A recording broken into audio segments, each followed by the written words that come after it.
नमस्कार। खबरों में आप सभी का बहुत स्वागत है। आपके साथ मैं हूं सचिन वर्मा। गुरुवार को लोक भवन परिसर में 5 नए भवनों का शिलान्यास किया गया। कार्यक्रम में राज्यपाल गुरमीत सिंह और सीएम पुष्कर सिंह धामी ने मुख्य अतिथि के रूप में शिरकत की।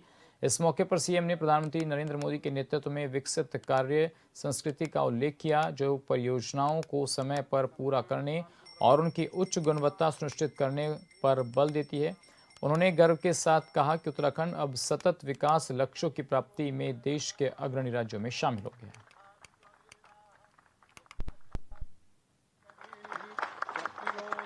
है। देखिए, एक तो सबसे पहले आज बड़ा शुभ दिन है। आज यहाँ लोक भवन के परिसर में 5 भवनों की आज नींव रखी गई है, उनका शिलान्यास हुआ है।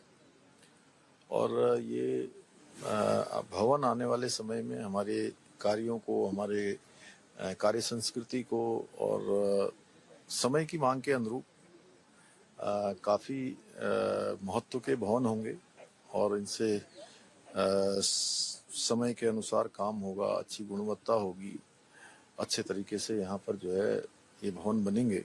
मैं इसके लिए माननीय राज्यपाल महोदय का उनको बहुत अपनी ओर से बहुत बधाई देता हूँ कि एक शानदार काम लोक भवन परिसर में उनके मार्गदर्शन में प्रारंभ हुआ है।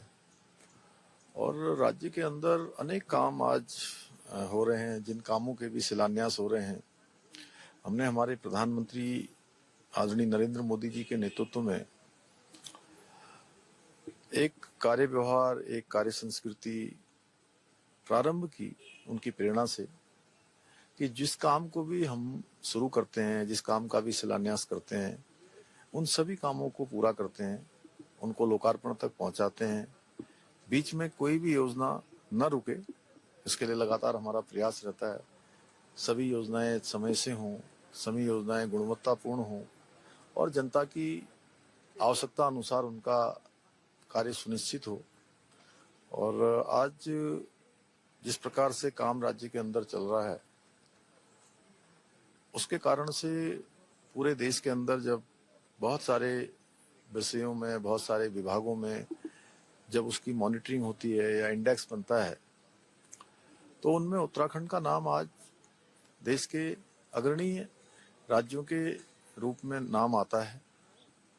चाहे वो सतत विकास के लक्ष्यों को प्राप्त करना हो, और उसके बहुत सारे मानक होते हैं सतत विकास के लक्ष्यों में, सस्टेनेबल डेवलपमेंट गोल्स में, और उसमें उत्तराखंड का स्थान उस इंडेक्स में पहले नंबर पर आना, ये अपने आप में इस बात का प्रमाण है कि उत्तराखंड सही दिशा में जा रहा है। और हमारे प्रधानमंत्री जी ने जो बाबा केदार के धाम से 5 नवंबर 2021 को उनके मुंह से शब्द निकले थे कि 21वीं सदी का तीसरा दशक उत्तराखंड का दशक होगा, तो उस दिशा में अब उत्तराखंड तेजी से आगे बढ़ रहा है।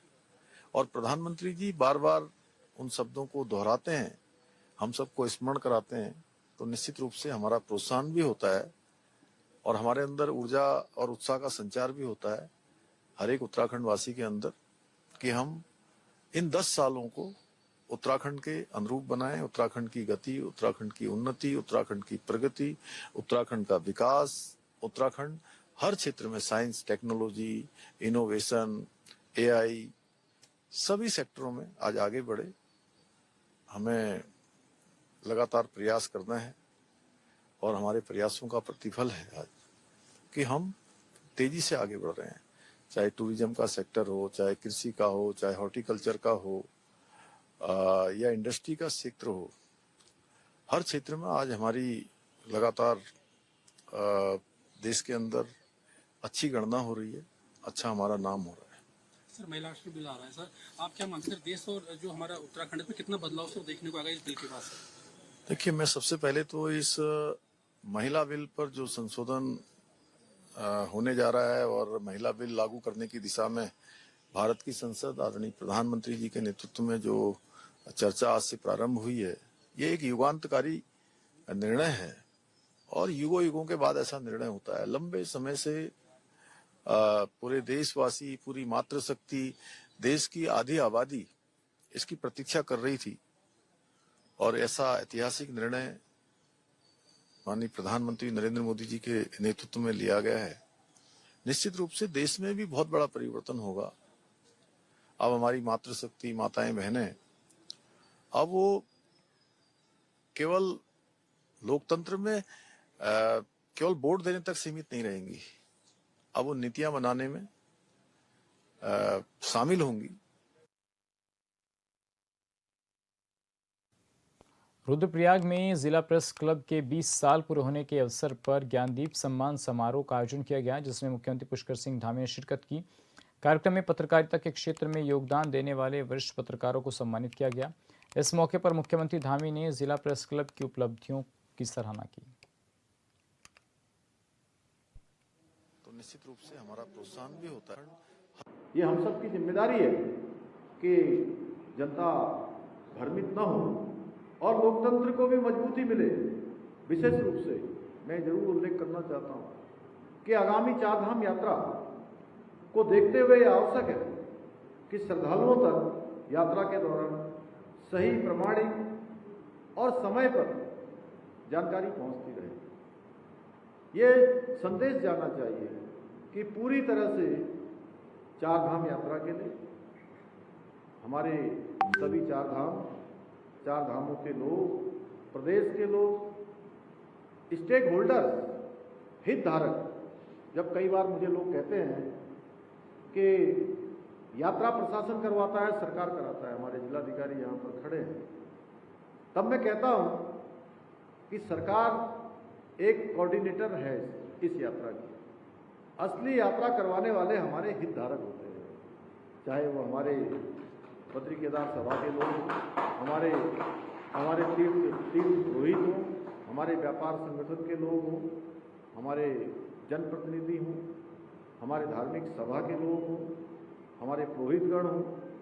उन सब के माध्यम से सच में ये यात्रा संचालन का काम होता है। इसलिए किसी भी प्रकार की अफवाह या भ्रामक सूचना से बचने के लिए ये जरूरी है कि हमारे पत्रकार साथियों की इसमें बहुत बड़ी भूमिका है। यात्रा सुचारू रूप से हो, सुरक्षित हो, ये हम सब का दायित्व है।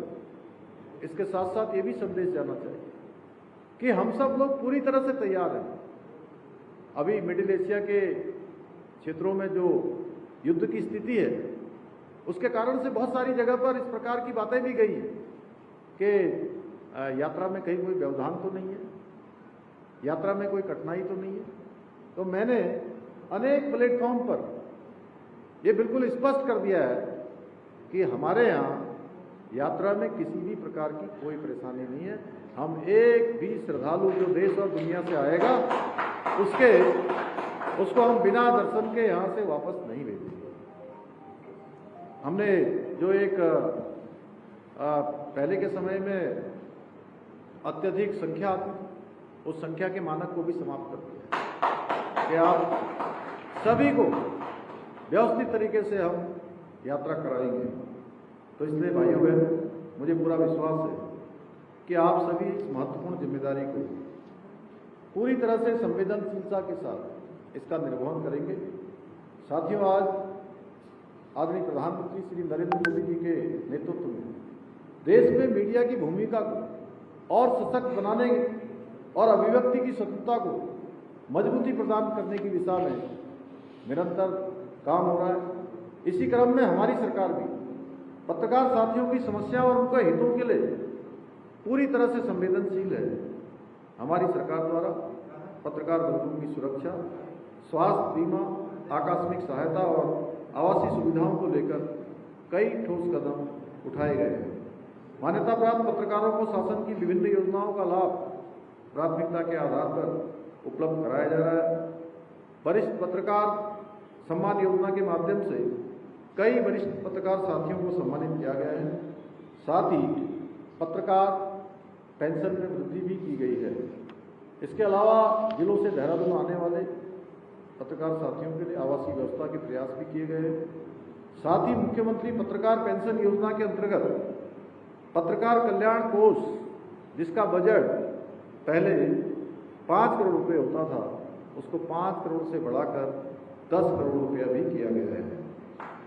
हमारा प्रयास है हमारा प्रयास है कि उत्तराखंड जनसंचार के क्षेत्र में भी एक अपनी मजबूत पहचान स्थापित करें। इस दिशा में मीडिया सेंटरों के आधुनिकीकरण, प्रेस क्लबों के सशक्तिकरण पर कार्य किया जा रहा है।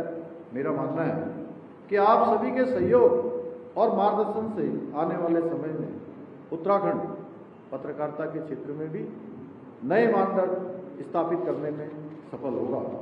साथियों, हमारी सरकार उत्तराखंड को देश का श्रेष्ठ राज्य बनाने के अपने विकल्प नहीं संकल्प के साथ निरंतर कार्य कर रही है। मुझे पूरा विश्वास है कि इस संकल्प को पूरा करने में आप सभी, हमारे मीडिया जगत के सभी बंधुओं का, सभी भाई बहनों का, हमें इसी प्रकार आप सबका निरंतर सहयोग मिलता रहेगा। साथियों, मैं इस जिम्मेदारी पर होने के साथ साथ, मुख्यमंत्री की जिम्मेदारी पर होने के साथ साथ मैं पत्रकारिता का विद्यार्थी भी रहा हूँ। मैंने शुरुआती दिनों में इसमें भी पढ़ाई की है, क्योंकि मुझे अपनी युवा अवस्था के दिनों से पत्रकारिता में रुचि रही है। इसलिए मैं आप सभी को ये विश्वास दिलाता हूँ कि हमारी सरकार आपकी स्वतंत्रता, सुरक्षा और सम्मान के प्रति सदैव प्रतिबद्ध रहेगी। मैं जानता हूँ बहुत परेशानियों में आप सबको काम करना पड़ता है, बहुत कठिनाइयों में काम करना पड़ता है, बहुत सीमित संसाधनों में काम करना पड़ता है। आपकी सुरक्षा की गारंटी भी हो, स्वास्थ्य की भी गारंटी हो, इसके साथ साथ जीवन में भी सुरक्षा बनी रहे, इन सभी को लेकर हम निरंतर प्रयास कर रहे हैं। आपके मांग पत्र के अनुसार आज जो मुझे मांग पत्र दिया है, यथाशीघ्र उस पर उसका परीक्षण करवाकर यथाशीघ्र उस पर आगे काम किया जाने का पूरा प्रयास किया जाएगा कि उसमें से अधिकांश चीज़ें जो वास्तविक धरातल पर उतर सकती है, उन सभी को वास्तविक धरातल पर उतारा जाए। इसी संकल्प के साथ पुनः आप सभी को मैं एक बार फिर से हार्दिक बधाई देता हूँ, हार्दिक शुभकामनाएं देता हूँ और अपनी बात को समाप्त करता हूँ। धन्यवाद। रुद्रप्रयाग में बाबा साहेब डॉक्टर भीमराव अंबेडकर की जयंती के उपलक्ष्य में कार्यशाला का आयोजन किया गया, जहां पार्टी कार्यकर्ताओं ने सीएम धामी का भव्य स्वागत किया। कार्यशाला में बाबा साहेब के जीवन, उनके संविधान निर्माण में योगदान, सामाजिक न्याय, समानता और दलित उत्थान के विचारों पर चर्चा हुई। इस मौके पर सीएम धामी ने कहा कि बाबा साहेब के सपनों का भारत बनाने के लिए निरंतर सरकार प्रयासरत है। उन्होंने सामाजिक समरसता और समावेशी विकास पर जोर दिया।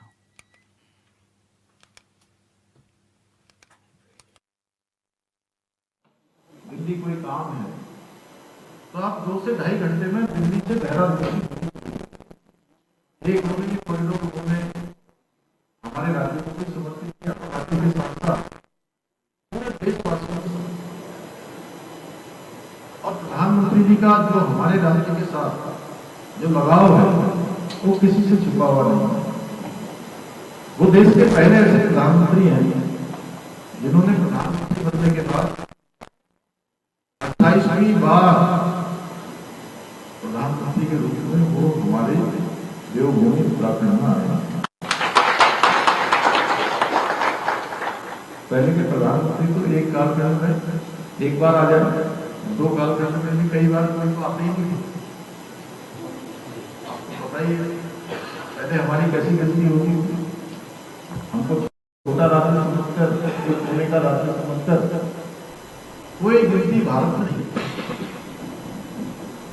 केंद्र की योजनाओं में भी हमारी कोई बहुत भागीदारी नहीं रहती है, हमारी हिस्सेदारी बहुत कम होती है। लेकिन प्रधानमंत्री मोदी जी ने इस धारणा में बदल दिया, क्योंकि उनका लगाव उनके हृदय में उत्तराखंड होता है। इसके एक नहीं अनेक उदाहरण हमारे सामने हैं। हमारे ही यहाँ बाबा केदार का जो परिसर है, स्थान है, पूरी तरह से 2013 की आपदा में तहस नहस हो गया, क्षतिग्रस्त हो गया था। वो मुख्यमंत्री थे उस समय, उन्होंने कहा कि हम यहाँ का काम करवाते हैं, लेकिन उस समय की सरकार ने उनको उसकी इजाजत नहीं दी। आप सबको याद है, कांग्रेस की सरकार होती थी। भाइयों बहनों, बाबा तो बाबा है, उनकी इच्छा के बिना तो कुछ हो ही नहीं सकता। बाबा जिससे जो करवाना है उसके लिए वैसा रास्ता बना देते हैं। 1 साल बाद देश के आम चुनाव होते हैं और देश के आम चुनाव में देश की जनता प्रचंड बहुमत से अपने भक्त श्री नरेंद्र मोदी जी को देश का प्रधानमंत्री चुन लेती है और उनको मौका दे देते हैं बाबा कि अब आप मेरे परिसर का पुनर्निर्माण भी करो, नवनिर्माण भी करो। आज आप देख रहे होंगे बाबा के परिसर का नवनिर्माण भी हो गया, पुनर्निर्माण भी हो गया, भव्य केदार और दिव्य केदारनाथ हो गया और बन ही रहा है, काम चल ही रहा है। शंकराचार्य जी की समाधि वहां स्थापित हो गई है, आस्था घाट वहां बन गया है, वहां सरस्वती घाट बन गया, मंदाकिनी के किनारे काम हो गया है, हमारे तीर्थ पुरोहितों के आवास बन रहे हैं, वहां पर अस्पताल बन रहा है, स्वास्थ्य की सेवाएं हो रही है, आस्था पथ बन रहा है, ध्यान केंद्र बन रहा है, तमाम प्रकार के काम वहां पर।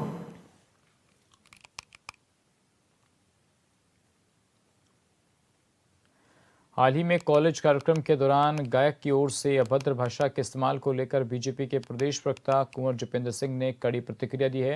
उन्होंने कहा कि उत्तराखंड देवभूमि है और यहाँ की संस्कृति परंपराओं में इस तरह की भाषा और परिस्थितियों की कोई जगह नहीं है। उन्होंने साफ किया कि सरकार कानून व्यवस्था को लेकर पूरी तरीके से सख्त है और ऐसे कार्यक्रमों पर रोक लगाने के साथ साथ ही आयोजकों के खिलाफ भी कार्रवाई पर विचार किया जा रहा है। देखिए, कानून व्यवस्था को लेकर सरकार पूरी तरह से सख्त है और उत्तराखंड देवभूमि की जो हमारी परंपरा है, इस परंपरा में इस तरह के गायक और इस तरह के गायन की कोई भी जगह नहीं है। ये भी हम सब लोगों को समझ लेना चाहिए और सरकार इस पे गंभीरता से विचार कर रही है कि इस तरह के कार्यक्रमों और इस तरह की भाषा शैली का उपयोग करने वालों पर भी रोक लगे और उन्हें न्योता देने वालों पर भी रोक लगे। और अगर कुछ लोग अपने आप को कानून से बड़ा समझते हैं, सरकार से बड़ा समझते हैं, तो उन्हें ये समझ जाना चाहिए कि उत्तराखंड उत्तर प्रदेश का छोटा भाई है। जिस तरह से वहां योगी जी ने अच्छे अच्छे माफियाओं का वर्चस्व खत्म कर दिया और पूरी तरह से वहां अपराध मुक्त भूमि बना दी, तो उत्तराखंड तो अपराधियों की भूमि है ही नहीं। और अगर कुछ अपराधी किस्म के लोग इसे अपनी शरण स्थली बनाने का प्रयास कर रहे हैं या संरक्षण देने का प्रयास करेंगे, तो ये नहीं भूलना चाहिए कि धामी जी भी योगी जी के छोटे भाई हैं और इसी तरह से बुलडोजर और इसी तरह से गाड़ियां पलटना यहां भी शुरू हो सकती है। तो सरकार से बड़ा आप अपने आप को ना माने। बीजेपी महिला मोर्चा की प्रदेश अध्यक्ष रुचि भट्ट ने नारी शक्ति वंदन संशोधित बिल को ऐतिहासिक कदम बताया। उन्होंने कहा कि प्रधानमंत्री नरेंद्र मोदी का यह निर्णय सिर्फ एक राजनीतिक पहल नहीं बल्कि महिलाओं को राष्ट्र निर्माण की मुख्य धारा में लाने का मजबूत संकल्प है। उन्होंने कहा कि इस बिल के लागू होने से संसद और विधानसभाओं में महिलाओं की भागीदारी बढ़ेगी और करीब 33% आरक्षण के जरिए महिलाओं को निर्णायक भूमिका मिलेगी।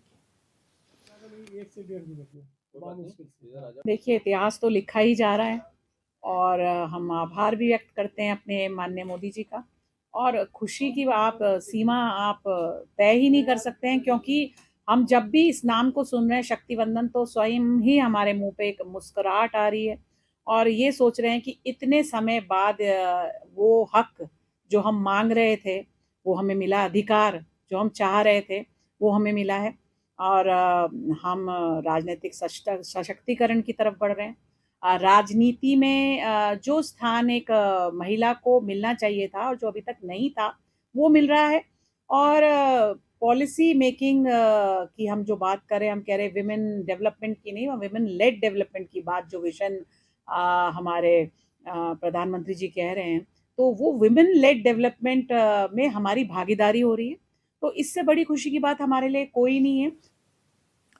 बीजेपी के प्रदेश प्रवक्ता कुंवर जपेंद्र सिंह ने मानव श्रृंखला कार्यक्रम को लेकर कांग्रेस पर दुष्प्रचार का आरोप लगाया। उन्होंने कहा कि छात्रों की जबरन भागीदारी को लेकर जो बातें कही जा रही हैं वो पूरी तरीके से निराधार हैं और सरकार को बदनाम करने की साजिश है।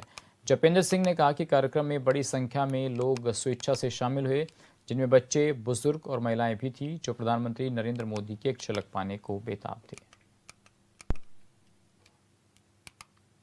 ये केवल और केवल कांग्रेस का दुष्प्रचार है। सबने देखा कि बस्तियों के बच्चे जो निर्बल वर्ग से आते हैं उन्हें तो किसी ने कहीं से छुट्टी नहीं कराई। उसके अलावा और स्कूलों कॉलेजों में के उपलक्ष्य में सभी बच्चों के, हमें बहुत से सैकड़ों बच्चों से हम ऐसे मिले जो अपने माँ बाप के साथ केवल और केवल माननीय प्रधानमंत्री मोदी जी की एक झलक देखने के लिए आए थे। और शहर का वातावरण भी अजूबा था। जहां जहां मानव श्रृंखला के रूप में शहरवासी खड़े थे, वहीं वहीं उन सब के लिए पानी की व्यवस्था, चाय की व्यवस्था स्थानीय लोग करते हुए दिखे, उनका ख्याल रखते हुए दिखे। और बच्चे, बूढ़े, बुजुर्ग जिस तरह से उमड़े, तो ये कांग्रेस के लिए चिंता का विषय था। और उसी चिंता को कांग्रेस ने एक नैरेटिव फिक्स करने की दृष्टि से दुष्प्रचार के रूप में शुरू करा, लेकिन कांग्रेस को हासिल होने वाला कुछ नहीं है, क्योंकि कल मानव श्रृंखला में माननीय प्रधानमंत्री जी का दीदार करने के लिए केवल भारतीय जनता पार्टी के कार्यकर्ता ही नहीं थे, उनमें कांग्रेस के वो कार्यकर्ता भी थे जो अपने देश के, अपने राष्ट्र के प्रधानमंत्री के सम्मान में खड़े थे, क्योंकि वो जानते हैं कि हमारे प्रधानमंत्री हमारा अभिमान है। उपनेता प्रतिपक्ष भुवनचंद कापड़ी ने बीजेपी के दावों पर पलटवार करते हुए कहा कि उत्तराखंड में भारतीय जनता पार्टी की जमीन खिसक रही है और जनता बदलाव के मूड में है। उन्होंने कहा कि कांग्रेस में शामिल हो रहे लोगों को लेकर बीजेपी के बयान का कोई असर नहीं पड़ता, क्योंकि सच्चाई ये है कि प्रदेश की जनता मौजूदा सरकार से त्रस्त है। कापड़ी ने आरोप लगाया कि सरकार भ्रष्टाचार पर लगाम लगाने में विफल रही है, युवा अपने भविष्य को लेकर चिंतित है, किसान कर्ज में डूबे हैं और पलायन जैसी समस्याएं सामने आ रही हैं। क्या कहते हैं, क्या नहीं कहते हैं, उनके बयान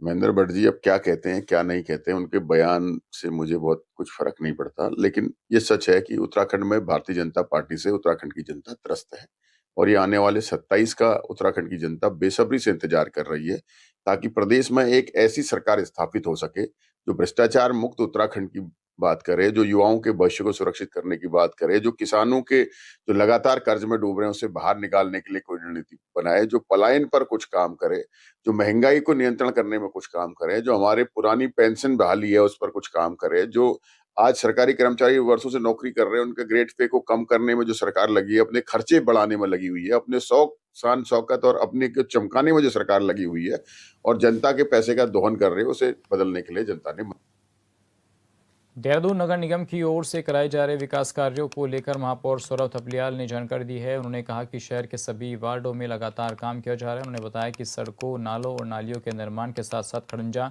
सफाई व्यवस्था और अन्य मूलभूत सुविधाओं पर विशेष ध्यान दिया जा रहा है। महापौर ने कहा कि निगम की ओर से चल रहे सभी कार्यों की समय समय पर समीक्षा की जा रही है, ताकि गुणवत्ता और गति दोनों बनी रहे। सर, जो निगम की ओर से वार्डों में विकास के कार्य चल रहे हैं वो किस तरह से काम काज हो रहा है, क्या कुछ नया करा रहे हैं सर आपसे? निगम की ओर से वार्डों में विकास के कार्य लगातार निरंतर चल रहे हैं। सड़क हो, नाली हो, खड़ंजा, सब कार्य चल रहे हैं। और चलिए फिलहाल इस बुलेटिन में बस इतना ही। बाकी खबरों के लिए बने रहिए हॉर्नेबल टीवी के साथ। नमस्कार।